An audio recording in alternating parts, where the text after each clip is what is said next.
Welcome to Tollywood. Working experience with Mohan Lal గారు and ఏం నేర్చుకున్నారు? What you learn from him?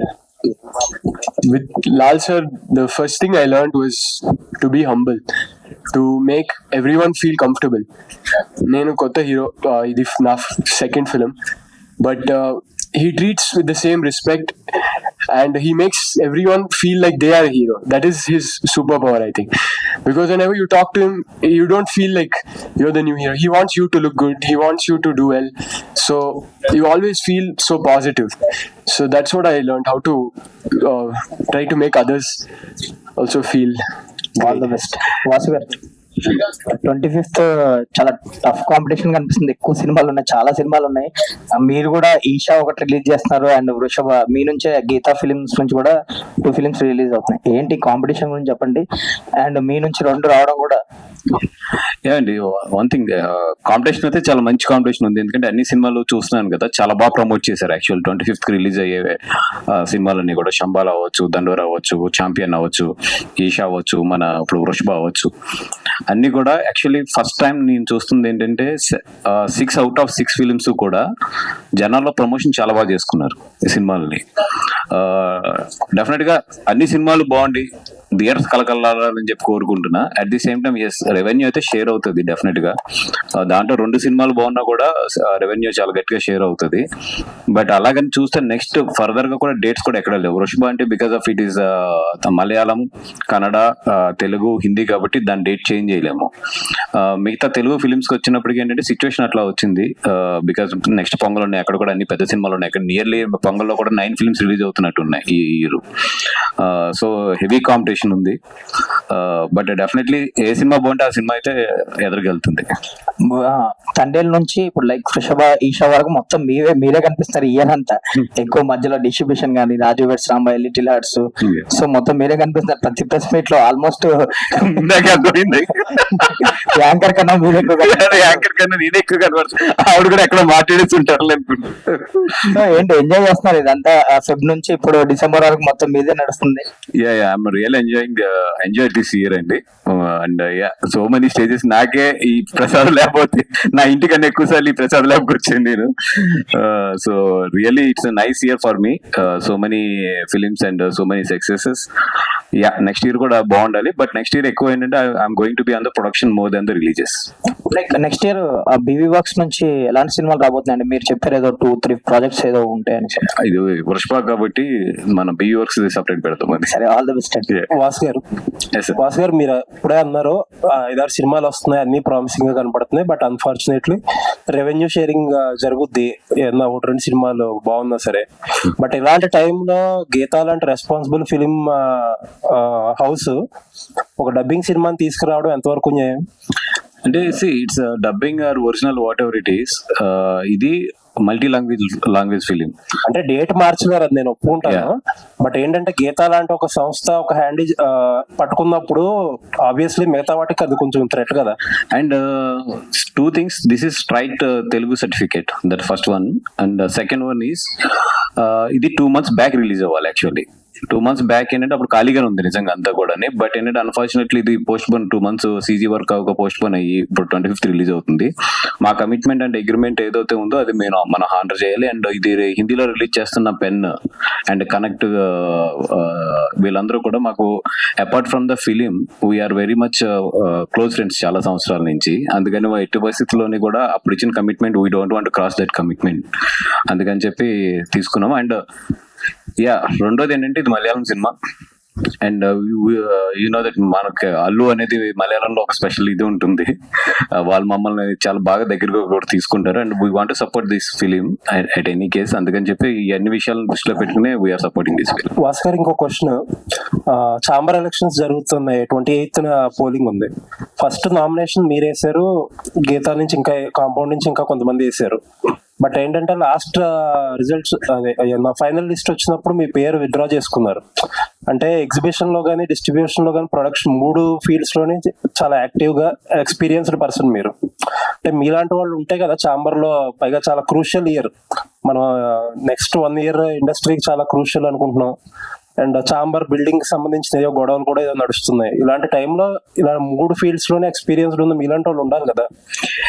Yeah అండి, అంటే ఫస్ట్ ఆఫ్ ఆల్ ఇప్పుడు వరకు ఎప్పుడు కూడా చాంబర్ ఎలక్షన్స్ లో యాక్టివ్ లేము. అయితే మొన్న చాంబర్ బిల్డింగ్ మనం కాపాడుకోవాలి అన్న ఒక దాంతో మన దాము గారు కానీ అరవింద్ గారు వీళ్ళందరూ కూడా నన్ను 100% చేయమంటే నేను అది దాన్ని నామినేషన్ కూడా వేసాము.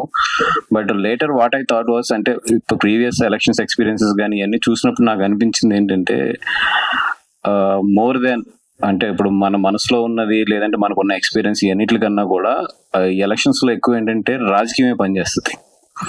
అంటే కరెక్ట్ గా సినిమాలు చేసే ప్రొడ్యూసర్స్ ఇప్పుడు మనం ఒక 25-30 మెంబర్స్ ఉంటే కొంచెం ఫీల్డ్ కి దూరంగా ఉండి ఒక ఎక్స్పీరియన్స్ ఉన్న ప్రొడ్యూసర్స్ మిగతా 300 మంది 400 మంది ఉంటారు. వాళ్ళంతా కూడా ఎట్లా ఉంటుందంటే ఎలక్షన్ అనేది మోర్ దెన్ ఇప్పుడు ఎవరు యాక్టివ్గా ఉన్నా ఇప్పుడున్న ప్రజెంట్ ట్రెండ్ లో ఎవరు సబ్జెక్ట్ లో ఉన్న ఎన్నిటికన్నా కూడా ఎక్కువ రాజకీయం మీద డిపెండ్ అయి ఉంటుంది. దానికి చాలా వర్క్ చేయాలి కూర్చుని. ఐ థాట్ లైక్ ఇప్పుడు అంత స్ట్రెయిన్ తీసుకోవాలని అనిపించింది నాకు. అది first thing. And second thing ఏంటంటే ఎక్కడో నాకు ఎలక్షన్ చాంబర్ది మోర్ దెన్ ఇప్పుడున్న సిచ్యువేషన్స్ లో ఏది మంచిది ఏది చెడ్డగా అనే కన్నా కూడా ఎక్కువ పొలిటికల్ అంటే chamber inside political, I'm not saying other parties of the political, ఎక్కువ అదే ప్లే చేస్తుందేమో అన్న ఒపీనియన్ వచ్చి ఐ హావ్ టేకెన్. అంటే అల్లు అరవింద్ గారు కాంపౌండ్ నుంచి వస్తున్నారు మీరు, ఆయన చెయ్యని రాజకీయమా ఆయన చూడండి రాజకీయమా?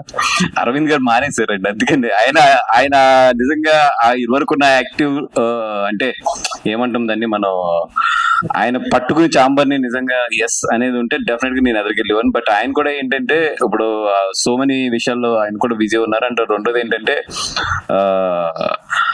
ఎందుకో ఈ రాజకీయాల్లో ఇరుకోవడం కరెక్ట్ కాదనిపించింది. సార్ ఇంకొకటి, మీరు చెప్పారు మీ కాంపౌండ్ నుంచి వేసిన ఎస్కేఎన్ గారు కానీ ధీరజ్ గానీ అందరూ ముకుమ్మడిగా విత్డ్రా అయిపోయారు.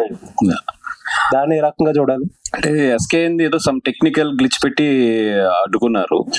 అంటే నేను యాక్చువల్లీ విత్డ్రా అయినప్పుడు కూడా in my point of view ఏంటంటే ఓకే నేను బయటకు వచ్చినా కూడా క్యాంపస్ నుంచి ఎస్కేఎన్ అండ్ ఉన్నారు ధీరజ్ అండ్ వంశీ ఉన్నారు అనుకున్నాను. బట్ ఎస్కేఎన్ ఏదో ఒక టెక్నికల్ గ్లిచ్ అని చెప్పి తీశారు. నిన్న నామినేషన్ అప్రూవ్ అవ్వలేదు. అండ్ ఫైనల్ గా వంశీ ఒకటి మిగిలాడు. డెఫినెట్ గా వంశీ గానీ ఆ ప్యానల్ గానీ గెలిపించడానికి అడ్డుకున్నారు అన్నారు. అంటే గీతా నుంచి ఎవరో ఉండకూడదని ఎవరన్నా ట్రై చేస్తున్నారంటారా ఎలక్షన్ లో? అది నేను ఎక్కువ కామెంట్ చేయకూడదు.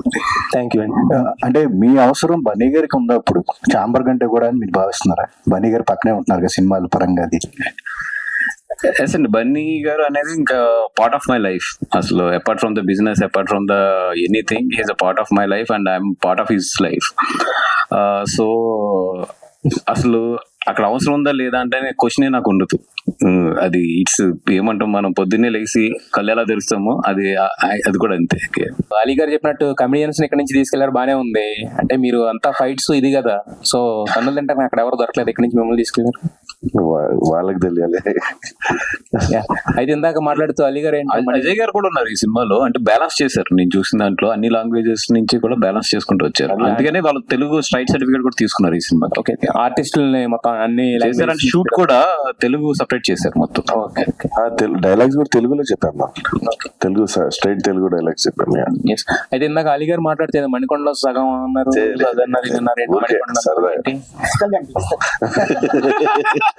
ఏం లేదు సరదాగా. సార్ నా ఇక్కడ ఏంటంటే 25th రోజు ఈ మూవీ నాది ఛాంపియన్ మూవీ, రెండిట్లో విలన్ నేనే. ఛాంపియన్ అండ్ ఇక్కడ ఏంటంటే వృషభలో రోషన్ గారు ఉండే ఫస్ట్, తర్వాత ఈ KM and has done champion. So దాంట్లో నేను చేసా, మళ్ళీ దీంట్లో కూడా విలన్ నేనే రెండిట్లో. సో 2 25th కి రిలీజ్ అవుతున్నాయి, 2 హిట్ అవ్వాలి. Okay, wish you all the best. Thank you. Nine గారు, సో అంటే క్యారెక్టరైజేషన్ సెలెక్ట్ చేసుకుంటారు అంటున్నారు, బట్ ఇందులో మీ క్యారెక్టర్ ఇంపార్టెన్స్, ఎందుకంటే మోహన్ లాల్ గారు ఉన్నప్పుడు కంప్లీట్లీ లుక్స్ అన్ని ఆయన మీదకి వెళ్తాయి. సో మీ క్యారెక్టర్ ఇంపార్టెన్స్ ఎలా ఉండబోతుందని, and what is your arc of the character? అదే like Nanda sir he's written the story in such a way that ప్రతి ఒక్క క్యారెక్టర్ కి ఒక ఇంపార్టెన్స్ ఉంది, ప్రతి ఒక్క క్యారెక్టర్ కి ఒక character arc and character depth ఉంది. So of course Mohanlal sir's movie this is, and of course it is like all the attention will be towards him, but all of the characters are like, if there is one character missing from the script, it will fall apart. that is the way that Nanda sir has written the script. So every character has its own importance, and my character does too. So yeah, you will watch it in the theaters. Vasu గారు sir, అంటే ఇందులో periodic కూడా కొంత past historic Mohan Lal గారి characterisation అది ఉంది. So ఎంతవరకు ఆ క్యారెక్టర్స్ అంటే ప్రెసెంట్ అండ్ పాస్ట్ కి రిలేటెడ్ ఎంతవరకు ఉంటుంది? మీరు ఏమన్నా దాని గురించి? లేదండి, అంటే నాకు పెద్ద డీప్ డీటెయిల్స్ తెలియవు స్క్రిప్ట్ గురించి. బట్ యాజ్ దీంట్లో ట్రైలర్ లోనే చెప్పారు కదండి, అది పూర్వజన్మ అనే సంథింగ్ కనెక్షన్ ఉన్నట్టుంది మొత్తం. బట్ ఇంకా నేను కూడా కాపీ చూడలేదు. అది ఇట్స్ బెటర్ టు డైరెక్టర్ గారు లేరు ఆయన, లేదా ఆయన ఇంకా బాగా చెప్పేవారు. వాసు గారు, ఇప్పుడు 25th రిలీజ్ అవుతున్న సినిమాలు అన్ని కూడా మోస్ట్లీ ఈ టికెట్ రేట్ తగ్గించడానికే ప్రయత్నిస్తారు. పతంగ్ గానీ, మీ ఈషా ఆల్రెడీ అనౌన్స్ చేస్తున్నారు మీరు. సో ఇప్పుడు ఇది రెవెన్యూ షేర్ కానీ లేదంటే అవన్నీ ఎలా ఉండబోతున్నాయి సార్? ఎందుకంటే టికెట్ రేట్ తగ్గించడం అనేది ఫుట్ ఫాల్స్ ఎక్కువ వచ్చినా కూడా కలెక్షన్స్ మీద ఎఫెక్ట్ పడే అవకాశం ఉంటుంది బికాస్ ఆఫ్ మేజర్ ఎక్కువ రిలీజెస్ ఉండడం వల్ల. అంటే ఇప్పుడు ఎవరి స్ట్రాటజీ వాళ్ళకు ఉంటుంది సినిమా మీద. ఇప్పుడు ఈషా 99 అనేది అనౌన్స్ చేసాము. సో డెఫినెట్ గా ఏంటంటే గ్రాస్ పరంగా తగ్గుద్ది. బట్ ఏంటంటే ఈషా లాంటి సినిమాకి ఏంటంటే టాక్ అవసరం. చిన్న సినిమా అది బాగా.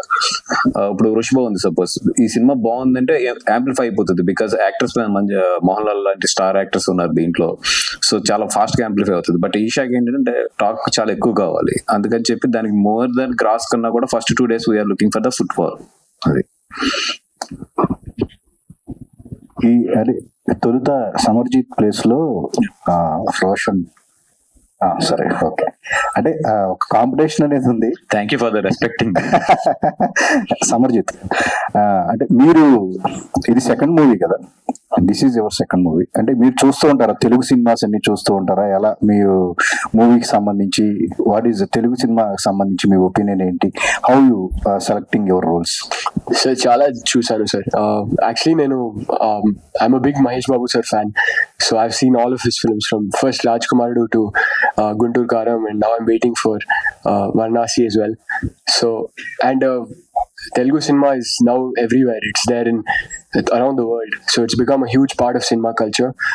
And I follow all the big cinemas, of course, and even the new cinemas. Like I recently saw the Little Hearts, which was a big hit. It was a big hit in Bangalore as well. So I keep following a lot of Telugu cinemas.